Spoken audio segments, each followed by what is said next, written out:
Hello all, myself Parmala, working as an assistant professor in the department of CSC. Welcome to the session.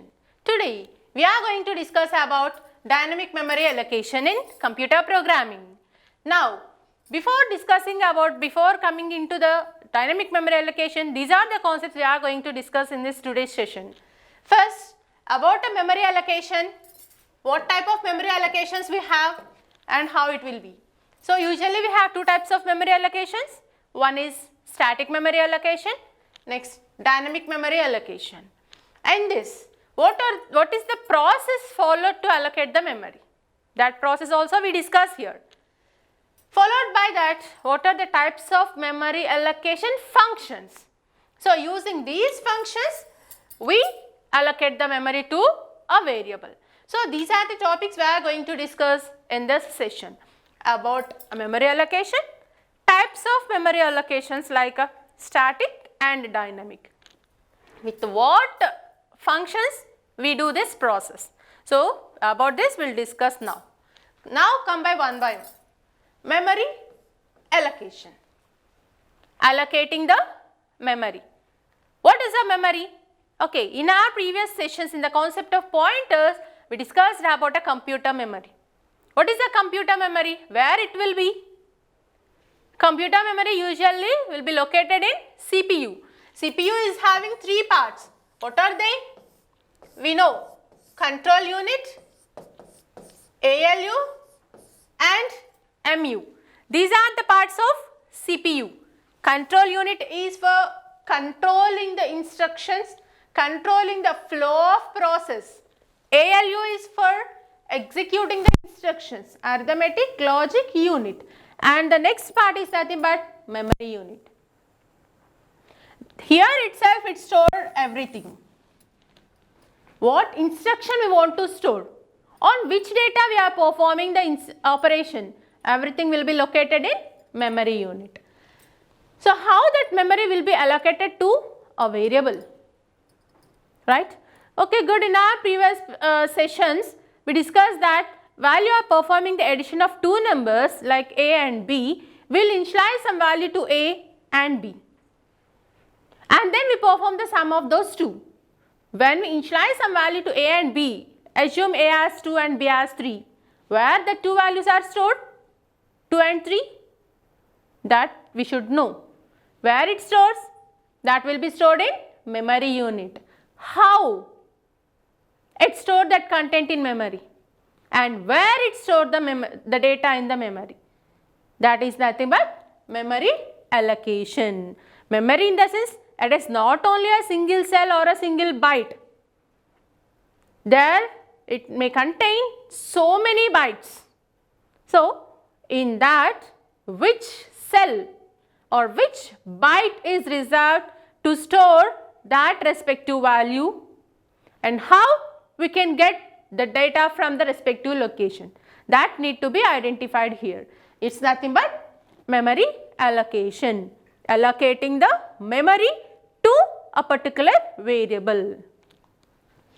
So a block of information in a memory system is called memory allocation. So allocating a block of memory. For suppose see, in a classroom which is with the strength of 70. In our schooling, usually the faculty will assign or otherwise see the seating order. While you are writing the exam, you are attending an exam, there a bench is there, on bench they will stick the roll numbers, their hall ticket numbers and all. Means that is the particular chair reserved to so and so hall ticket number. Likewise they reserve. On what basis they reserve the place? That depends on the criteria. For suppose you are writing the maths exam. So all the maths students should be at one room. So they collect all those students and in a sequence, in the hall ticket order, they give or they allot one chair to one person. All physics students will be in another room. Likewise, so different criteria are there to arrange the seating. So there some space is reserved to you to write the exam. It's nothing but memory, nothing but some space that is reserved to a specific student. Similarly, in a computer also, so many operations we will do, so many instructions we will execute. To execute each and every instruction, that should be stored in the memory first, then only we can execute it. So, in order to store the content in the memory, it should follow some specific instruction.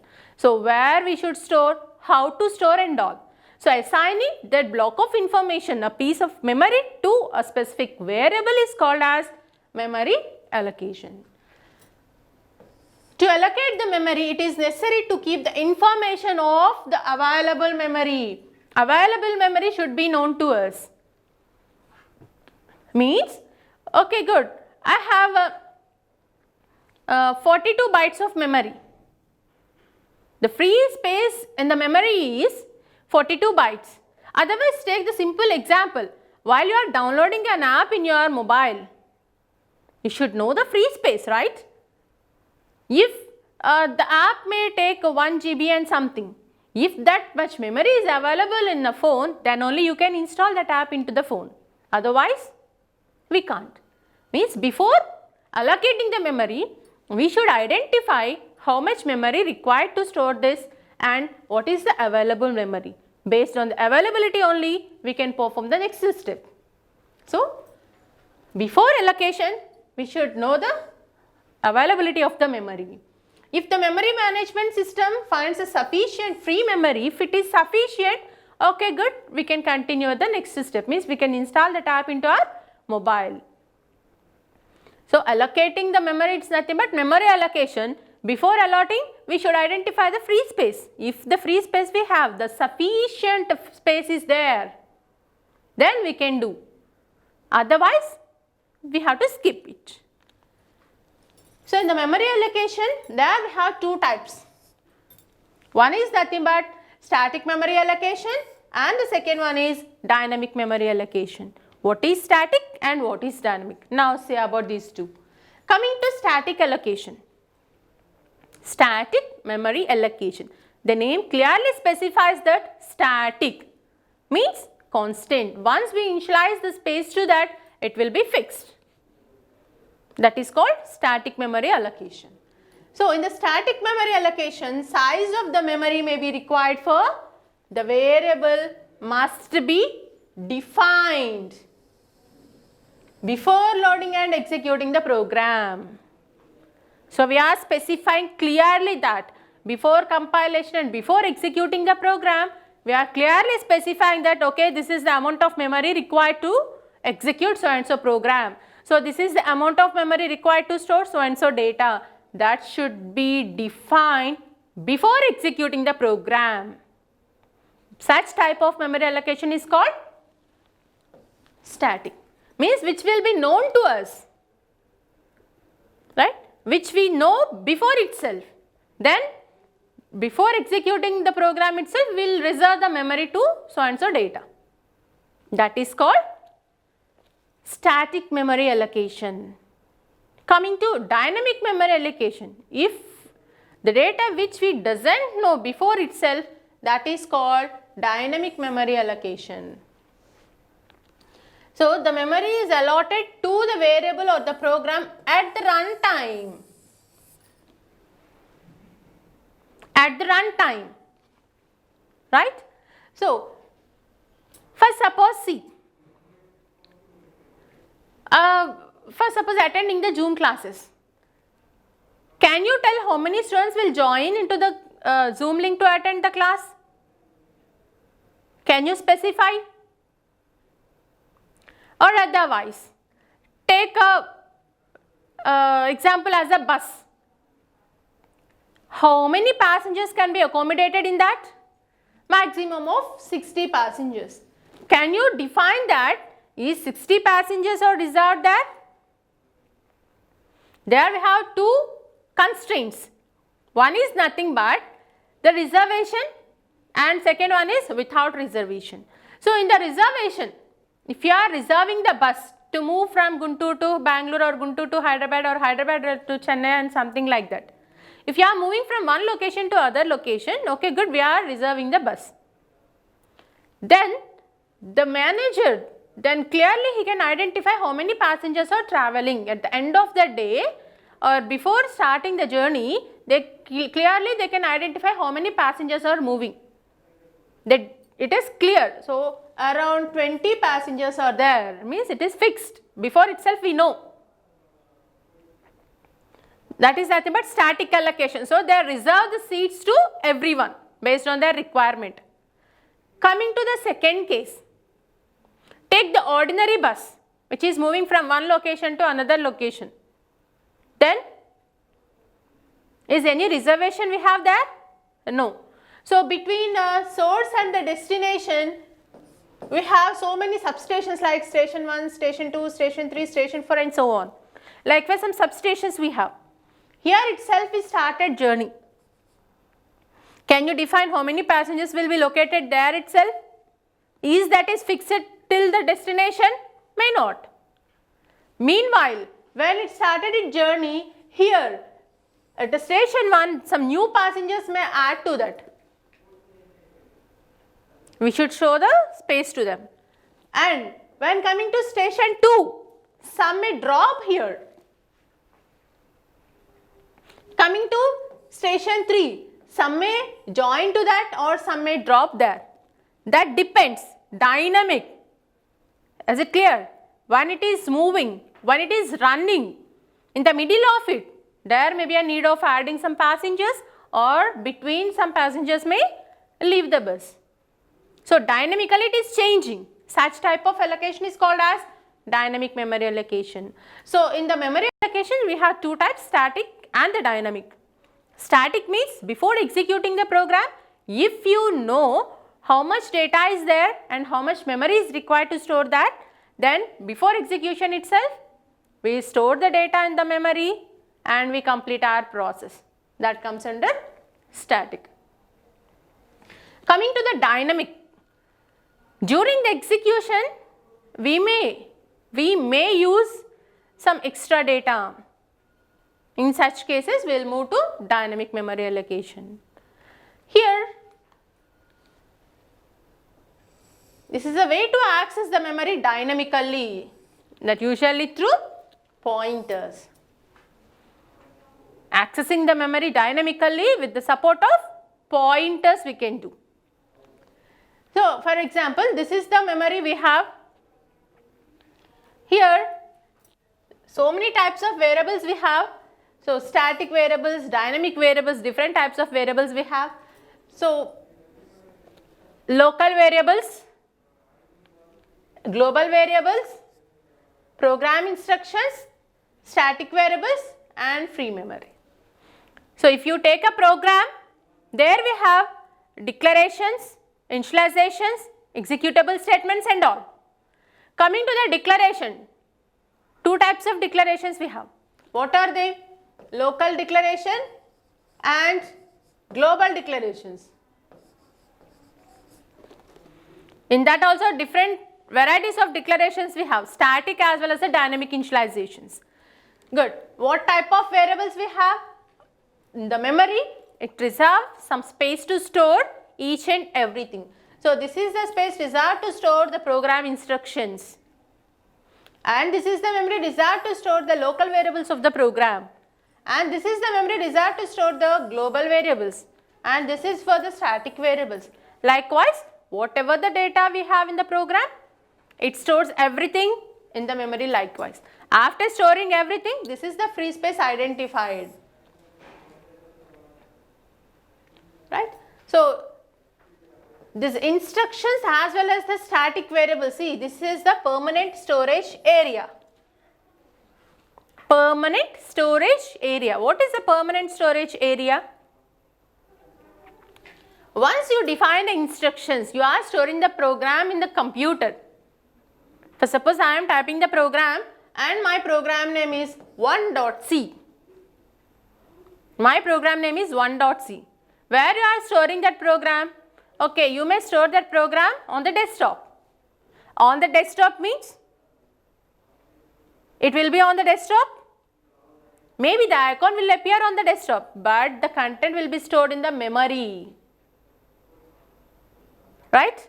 So, it is nothing but a fixed instruction. We never change it. Such instructions will be stored in permanent storage location. And using scanf statements, we will initialize some value to a variable scanf ampersand a, scanf percentage d ampersand a. What will be the value of their a? What will be the value? When I execute first time, okay, here I have a scanf statement.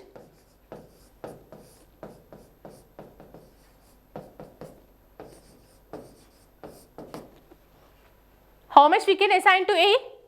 Okay, while I am executing first time, a is initialized to 12. Is it the fixed value? No. While I am executing the second time, the same program, when I am executing second time, how can I give to a? I can give 12 or I can change the value of a as 1 or something else. Means which is varying, which is not fixed. Such data will be stored in the not a permanent memory, somewhere it stores, which will be remains same. Such data will be stored in permanent storage locations. Likewise, in the memory, whatever that action we are doing, everything will be stored in the memory itself, and then only it performs the action. So, these are some of the functions we have for performing the operation, dynamically assigning the memory to a variable. The first one is nothing but malloc function. Malloc. M represents memory, alloc represents allocation, memory allocation. So, which allocate the requested size of bytes and return the pointer to the first byte of the allocated space. Memory allocation, allocating the memory, which is with the support of a pointer. Once the memory is reserved, once the memory is allocated, after allocation, the pointer will go to the first location. For suppose C. This is the block of memory reserved to store the content. Likewise, some indexes are there. Then, after assigning that, the pointer will point to the first location all the times. That is a malloc function. Calloc. Calloc. It is also for memory allocation only. Then what is calloc? C represent contiguous or continuous, right? Contiguous memory allocation, sequential, continuous, contiguous memory allocation. So, contiguous allocation. What is the difference between malloc and calloc? Malloc is for allocating a block of memory to a particular variable, to a single variable. Usually the calloc is used for arrays. If only one element we have and we need to extend the memory to that, then we can move to malloc. And you have an array with some size, array with 3 elements, array with 5 elements, array with 10 elements. If you have group of data, if you have group of elements, to assign a memory to each element, remember, assigning a memory to each element, in such cases, we will move to calloc than malloc. And coming to reallocation. Reallocation. Once we assign a memory to a particular variable or an array, after assigning the memory, we want to modify it, either to increase or to decrease. Initially, we don't know. I am assuming that, for example, see, while I am writing the exam, what I assume, okay, 2 additions are sufficient to write the exam. So, based on that, I will take the 2 additions to write. But during the writing of exam, during the examination, is the 2 sufficient to you? may or may not. If it is sufficient, okay, good, we'll end the exam with that. If not means either you may take extra addition or some addition may be free with you, right? In such cases, we should go to the reallocation. Usually, in case of adding some more memory to that, then we will go to reallocation to change the allotted space, change the size of previously allotted space. If you want one more addition, okay, good, we will take that addition. If something else remaining, then we can release it from. So, reallocation, changing the allotted space to a particular variable is nothing but reallocation. Coming to free. If it is a paper, okay, good, we are writing the exam. After that, that exam paper will be submitted to the faculty and we leave the hall. But coming to the memory, for suppose, see the pen drive or see the mobile, what you will do? You are installing some apps into that. When the size is full and there is no space to install or download one more app into the mobile, then what we do? Space is not sufficient. What we do there? We will remove or we uninstall some of the apps from the existing. Why we are removing? Because the memory is full. We can't able to perform the next operation, means we can't able to install the next app. We can't work it, it becomes slow. In such cases, whatever the existing apps we have, in those, we'll find which one we are not using from the long time. Okay, good, we need to remove some of the files from the existing from our internal memory and we'll install a new app into that. So, which file will be removed? Which file will be deleted? That depends on the user. Usually, the file which will be not used, which is not used for a long time and which may not be required forever, that depends, right?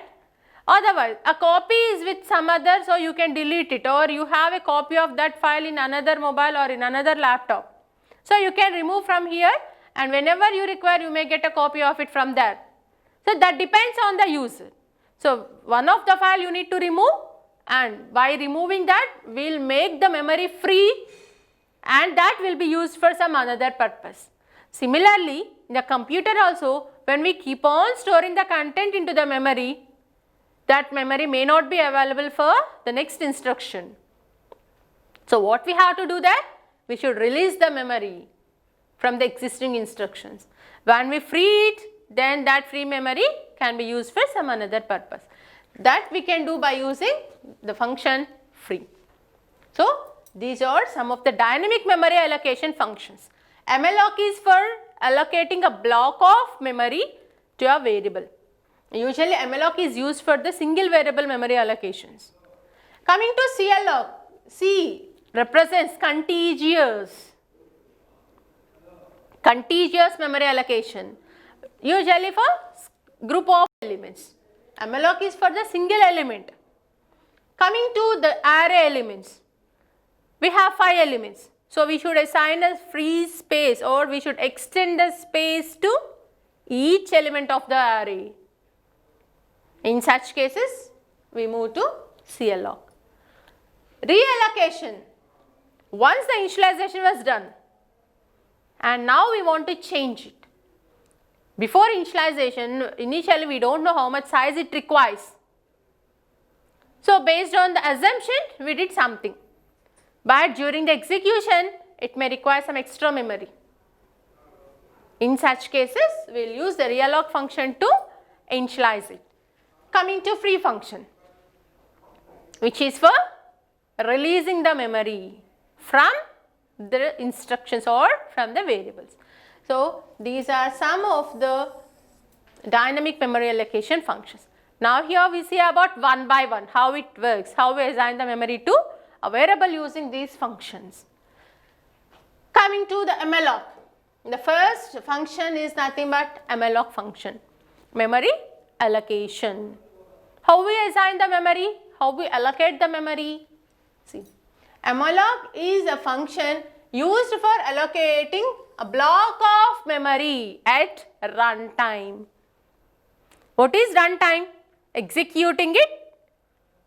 During the execution of the program, assigning a memory to a variable is called runtime initialization or runtime allocating the memory.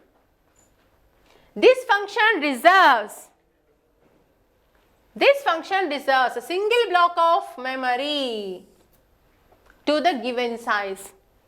Single block, as I told in the previous slide, malloc is usually for a single element. So, a single block of memory will be reserved to a given variable. How much memory we requested, that much size will be reserved to the specific variable as a single block. Now, if the space is insufficient, right?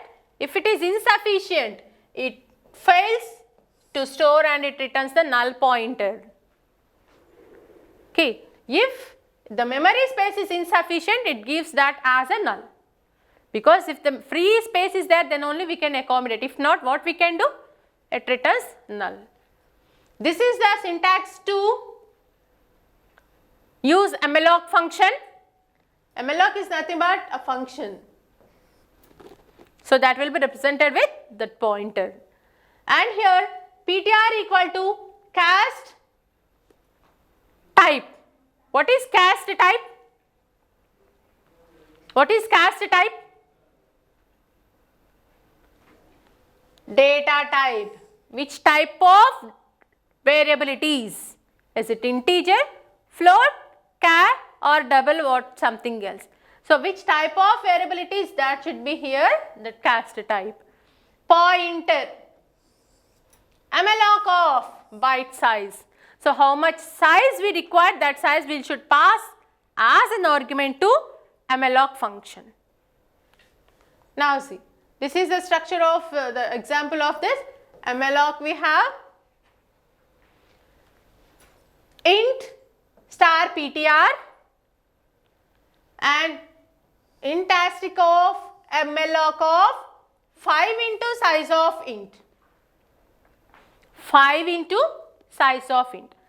So, size of integer is considered as the 4 bytes. So, 5 into 4 which equal to 20 bytes. So, here 20 bytes of memory is reserved to which one?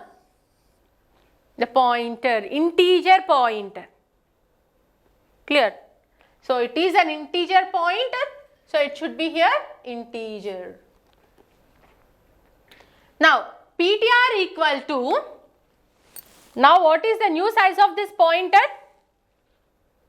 Which equal to 20 bytes. So, using this we allotted 20 bytes of memory to it. So, it's equal to 20 bytes of memory. So, a large 20 bytes of memory is reserved dynamically to ptr.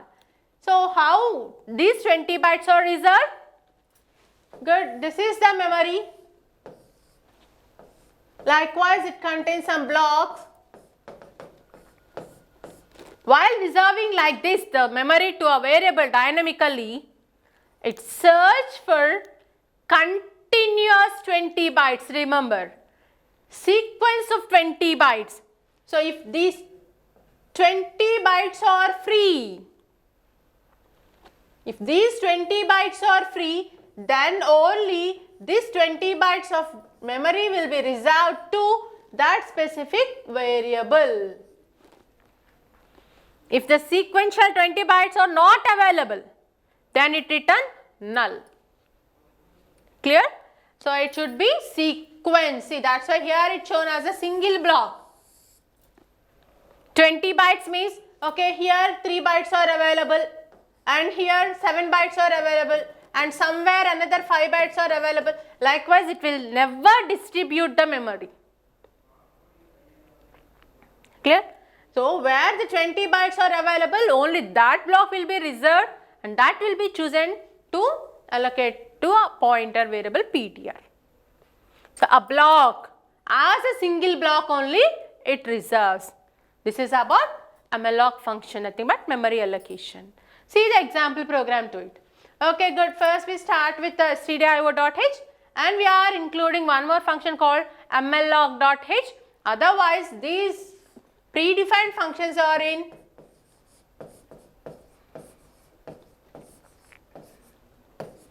standard library functions stdlib. Right? Either we can include function by function like that, otherwise we can include stdlib, which is having mloc, realloc, calloc, free functions and all in this library header file. And then we are writing the main function followed by some variables we are declaring here. Here I considered a float pointer, float star ptr. So ptr equal to, it is of the float type. So cast type, nothing but float, pointer, malloc of size of float, right? If the size of the float is 4 bytes, so size of float returns 4 bytes and this memory will be reserved to a pointer. As we have seen in the previous slide, so it takes that much memory, the sequence 4 bytes of memory will be identified where it is available and that 4 bytes of block will be reserved to store the value of ptr. Now the ptr value is 30.25 that we initialize to that ptr. Now just we are printing that block is star ptr. ptr means which stores the address only. It is star ptr means which print the value. So close it. Then what is the output of this? 30.250000, which is nothing but a float type. Float type means which takes 6 precisions, 6 decimal parts. So after this dot it should be 6. Likewise it displays.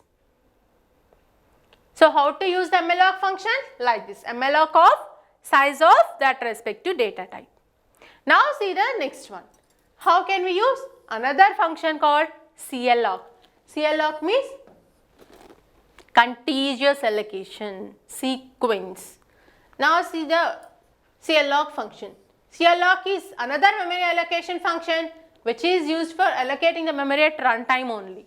So calloc function is normally used for allocating the memory to derived data types such as arrays and structures. As we discussed previously, malloc is for a single variable memory allocation. Calloc is for contiguous. So where we use the contiguous elements?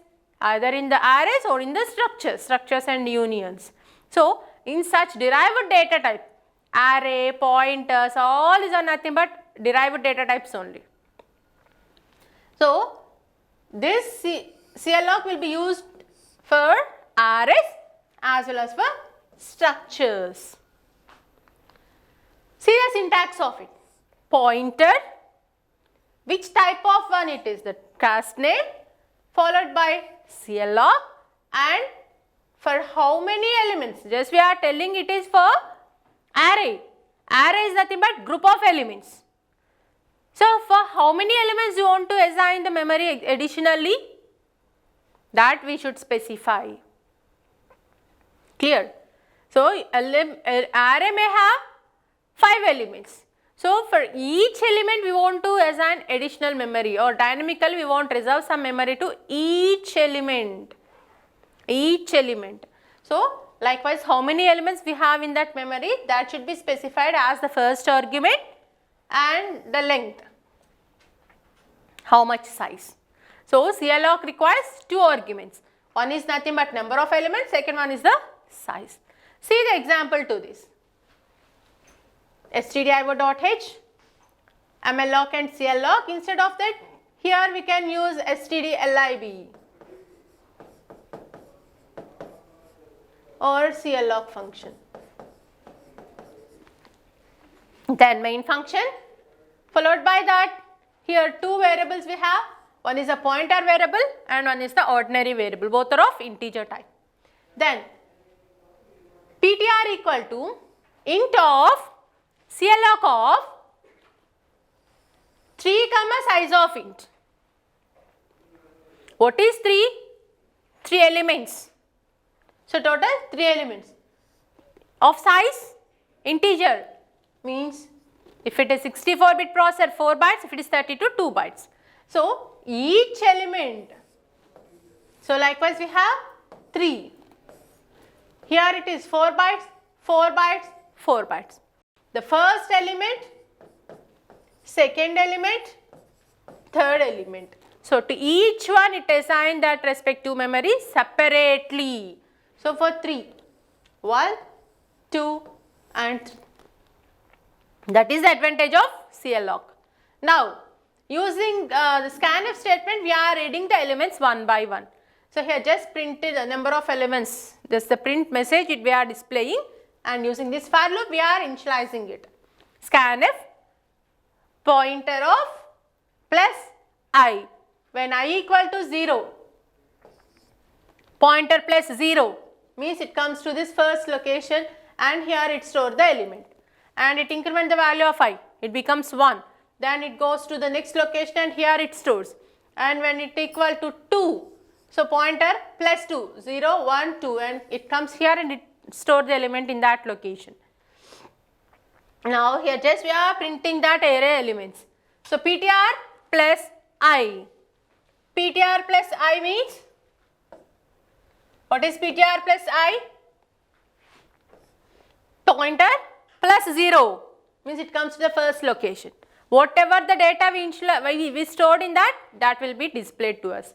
Likewise, it print all the 3 elements what we initialized and close the function. Now see the input and output of this program. So here some elements we are inserting into the pointer.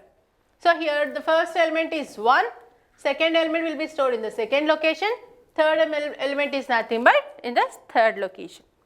Likewise, we initialized 3 elements, that is nothing but the first scanf statement here. And coming to the printf statement, how it prints and what it prints. So in that, what is the output? Printf PTR of PTR plus I.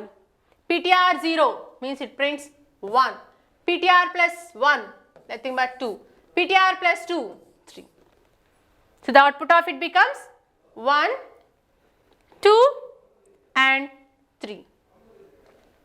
Right, this is the output. This is about CLOC function. And the next function we have, see this is another program to that CLOC. Good, the header file. See, in the previous example we used MLOC and CLOC header files. Instead of that, simply we can use stdlib.h also. And here 2 variables we have, I and n, and 1 pointer variable we have, and we are reading some number of elements n. Is it 3 element, 5 element, 10 element, like that. And to that A, we are initializing the contiguous allocation CLOC of n comma size of int. And using this for loop, we are reading all the elements one by one. A of I means A of 0, A of 1, A of 2. How many elements we considered here? Those many elements we are inserting using scanf statement. Now just we are printing the elements. How we are printing? Using printf statement. Printf A of I. That element we are printing here. One by one we are printing. And then free of A. So likewise it allocate the memory and that will be result to that. About this free function we will see in the next one, next slide. See the output of it. So first 3 elements we want to insert. So the 3 elements we inserted like this 22, 55 and 14, and when we printed that, the output will be displayed like this. As we have seen in the previous program, this is almost similar to that. Clear? This is about CLOC function. Now see about the next function, altering, reallocation. Reallocation, which is for altering the size of a block. altering, adjusting, right? Alloc changes the memory size that is already allocated dynamically to a variable, to which variable we already assigned a space dynamically using either malloc and calloc. Later we want to change the size of it, then we will go to realloc function for altering, for adjusting, either for increasing or for decreasing the size of it. Usually by using the realloc we will increase the size of it. See the syntax of it. PTR realloc of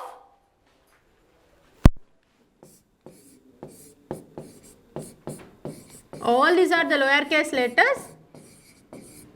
See, these are lowercase letters. Realloc of, it is taking two arguments, pointer comma new size.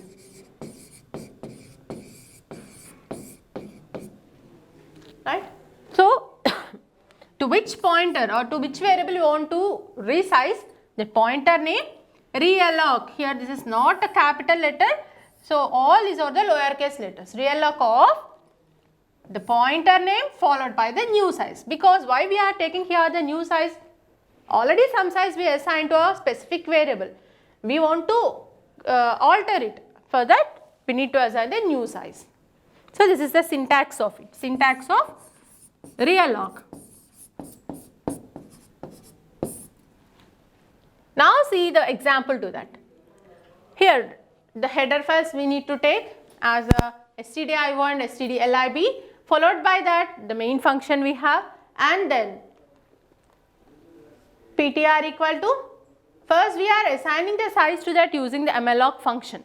Malloc of int of size of int into 2, size of int 4 into 2 means 8 bytes, 4 into 2 8 bytes.